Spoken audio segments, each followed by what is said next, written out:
Something's brewing, but I didn't miss the arrival of our first lambs. Twins! I don't have a big call to leave the house these days, but Mount Messenger Taranaki and the saving of the Mangapēpiki Valley, their ancient forests and their wetlands, while we supposedly have an environmental crisis happening, it's worthy of drawing me out. Time to occupy the mountain is the last port of call. I've got grapefruit, lemons, boots, sleeping bag, some games, and off to join the occupation.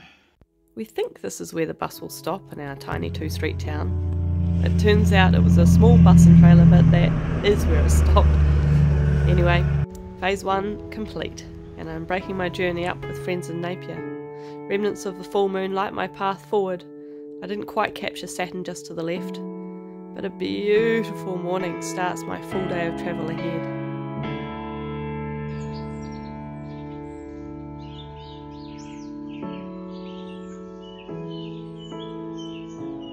I have no idea what to expect, and I'm nervous because I know that an occupation is the last resort. But if this is a turning point, then I'm glad to have arrived at this moment in time. Let the transit begin. It's a 3-hour trip until I meet Mum in Palmerston North, and probably another 4 or so from there. That's plenty of time to reflect on the 2-year journey that has compelled me forward to this moment. When I first saw the video about Tony and Debbie Pascoe's situation, which I'll link below, I was in tears. Hey, look at this countryside. My commute could be worse. I have a bit of a laugh at myself, noticing all the grass and lambs through new eyes now. I appreciate this landscape for what it is, but anything it lacks, you can find in the 18 hectares of wetlands and 30 plus hectares of native bush, including some ancient trees on the Pascoe's land. NZTA, our National Transport Authority, work to destroy the valley, and they say they'll mitigate the damage with some token planting and pest management. As if there's any amount of riparian planting that can mitigate the ecosystem that these ancient trees provide. When I went up that valley, the water was so clean I could drink it unfiltered without consequence. Ultimately, they'd destroy one side of the valley to create a road to gain access to the other side of the valley to build their intended road, filling everything in between. Oh, and good luck finding footing in the depths of those wetlands, all for the sake of 4 minutes travel time, probably less.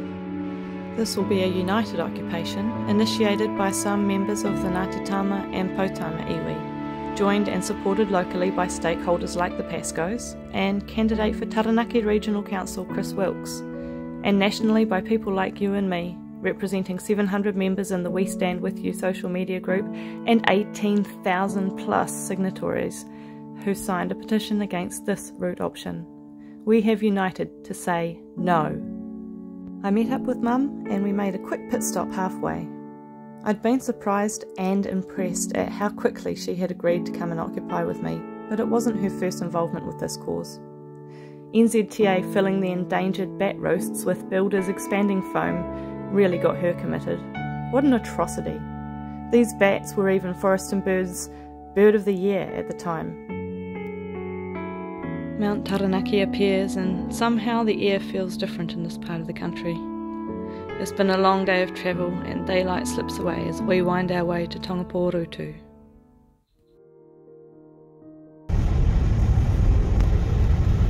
On our way.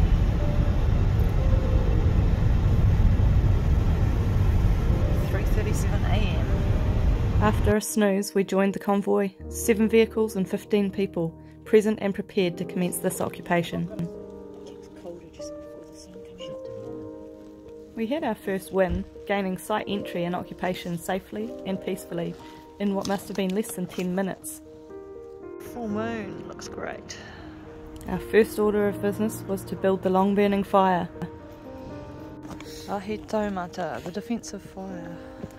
So what is Ahi Taumata and its significance? Ahi Taumata, Ahi Tāhoka, Ahi Tāwhakataumata, a right by means of which the courage of enemies was diminished and seriously impaired. A defensive fire used when defending a position, a fire that finds the truth and recognises the devious.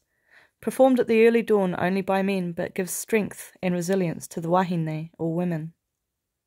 The fire must not go out.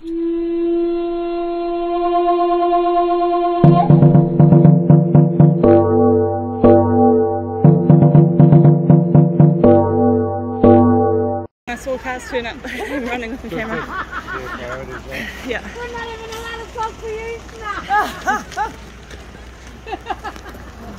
As far as I understand, Ngāti Tama iwi members had the chance to vote on whether or not they supported this roading project.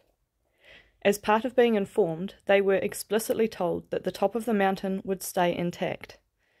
This is culturally important because there is an ancient walking track up there that goes from Paraninihi to the Whanganui River. As you can see here, after promising not to, the first thing they did when they were trespassed from the Pasco's land was to cut the top of the mountain, without consultation or consent. Without access to the Pasco's Valley, they decided they needed to put up a commercial-sized flying fox of sorts to send machinery down to their work sites, one on either side of this mountaintop. United under the banner of Te Taumata Mahoe, I stand proudly with these three incredible women who represent members of the two relevant iwi who are still concerned for and fighting for this land and its inhabitants, above government payouts. I'm proud to know such kaitiakitanga, genuine guardians of the land.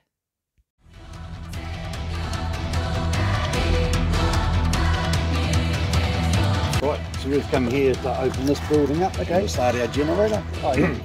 So we can put our safety watch on, okay, for our safety for our people. Okay, so that's what we're going to do here. So what people are those?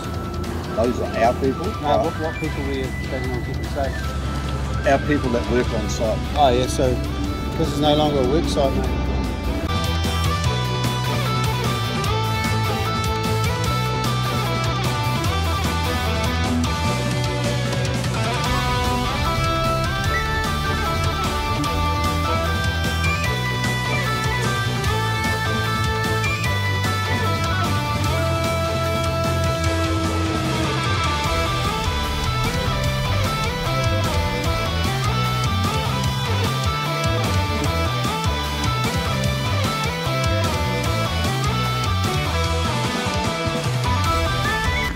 We won't be a minute, guys. We need to check it out, please.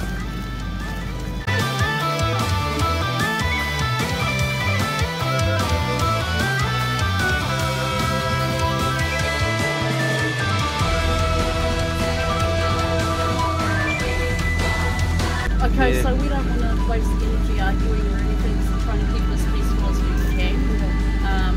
What we're saying is that we don't want any further work going on today until we contact NZTA. We've actually been in contact, we're just waiting for a reply.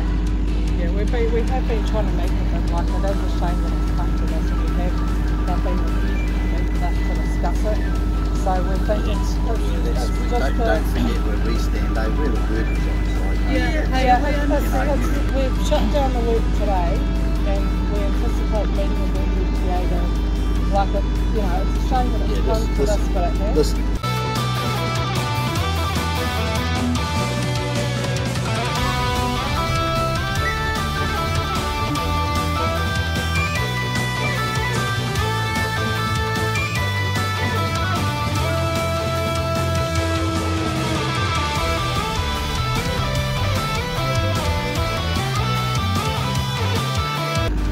They'll still pay you for a day. We don't anticipate this to take too long. What we would do is NZTA will come and meet with us fairly quickly, and that's what, you know, we'll work through the way forward with them from here. I honestly respect that you guys have got jobs to do, we do. And this is just the job we would do today. And we respect you guys for that. You've got families to feed too. That's where we stand.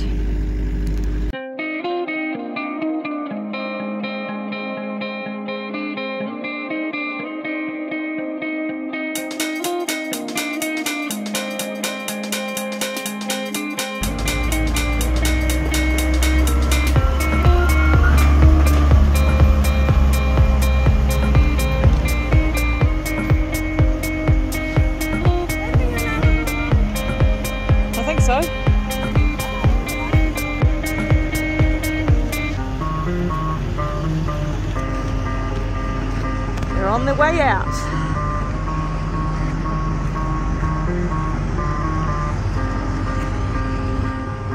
Destructive.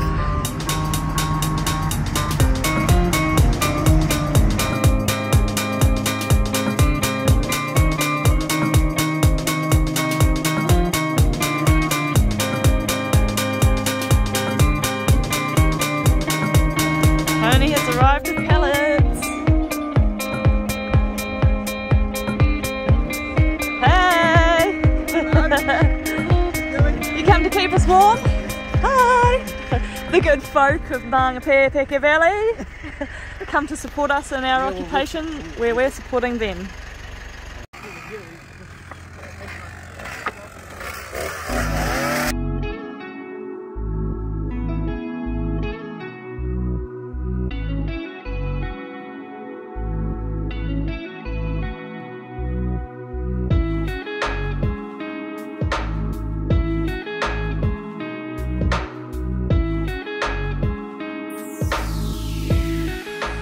Day 2 delivered the shot of my stay. Best of all, that evening we were treated to hearing kiwi call in the wild, something not even many New Zealanders have had the privilege of. Very rare to hear those. We heard the female. That was a female kiwi calling in the night.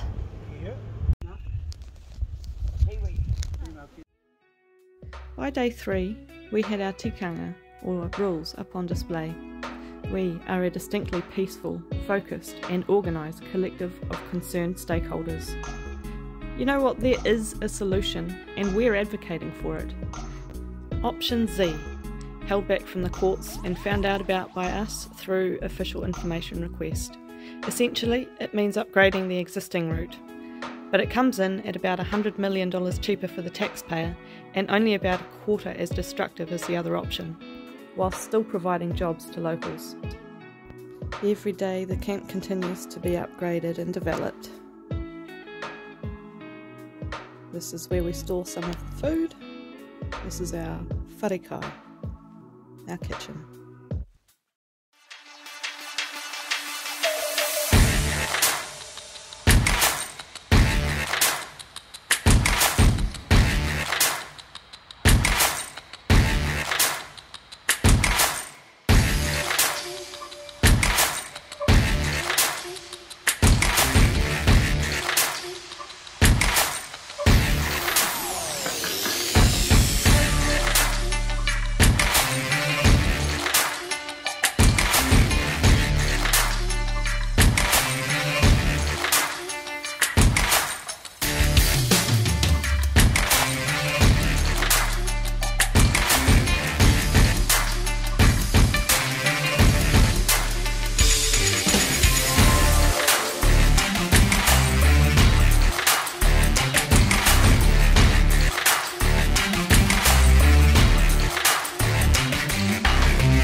So I'm the Waitara Sergeant, or the Supervisor for Waitara up to Mocktail, just Waikawa, Spirit's North.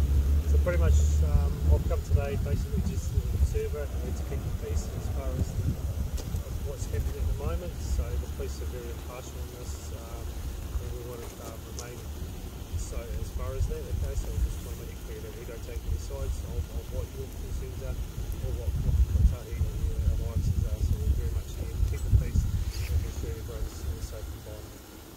Yeah.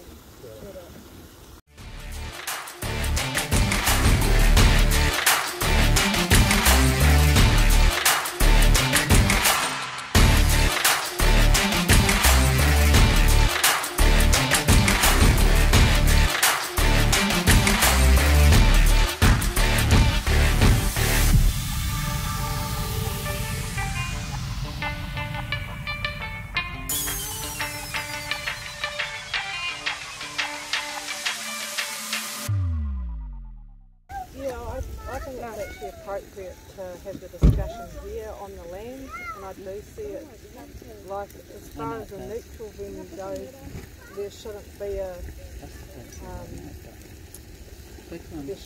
sides. I think we should all come with open minds and have a conversation. I don't think it should be neutral like we're enemies or anything like that. I think that neutral concept, I'm not sure what the context is.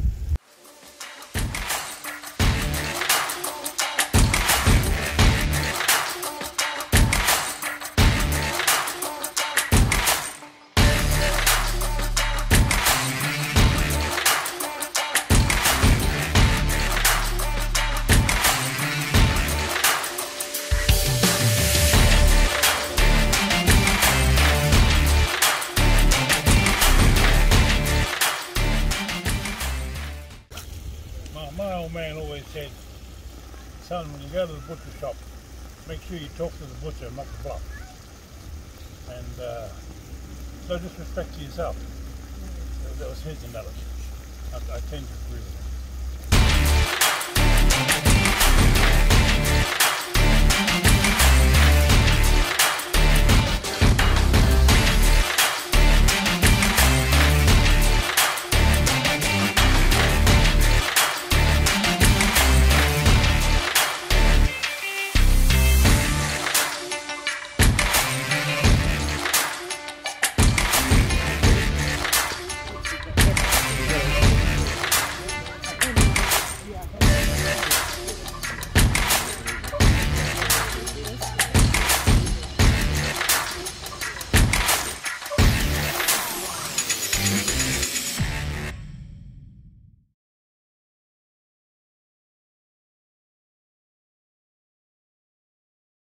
Day 5 saw weather really testing our commitment, but we held as firmly as these foundations they put in place for the footing of their cableway.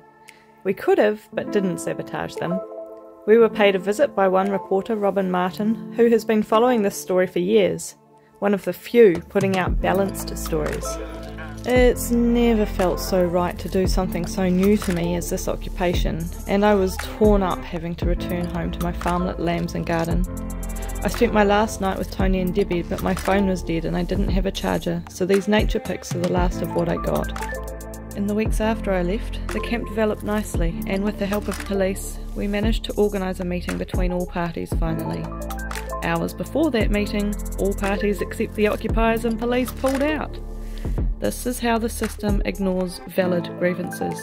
They know there's validity, and so there's no way they would ever have turned up to the meeting.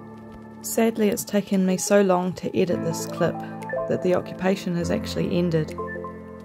Police who were desperate to remain impartial were emasculated, ultimately being used as corporate security. 100 or more, some armed, unnecessarily closed down the entire road for 6 or more hours just to evict 10 protesters, including kaumātua or elderly. Closing the road was designed to send anger towards us, and not laying charges on those who were arrested was designed to deny us our day in court to prove ourselves right. So what have I learned? Corruption is complex, sickening, hidden in plain sight, and has a face. But you can't go wrong if you live your truth. We did the right thing. I can live with myself, and we will find more ways to push back.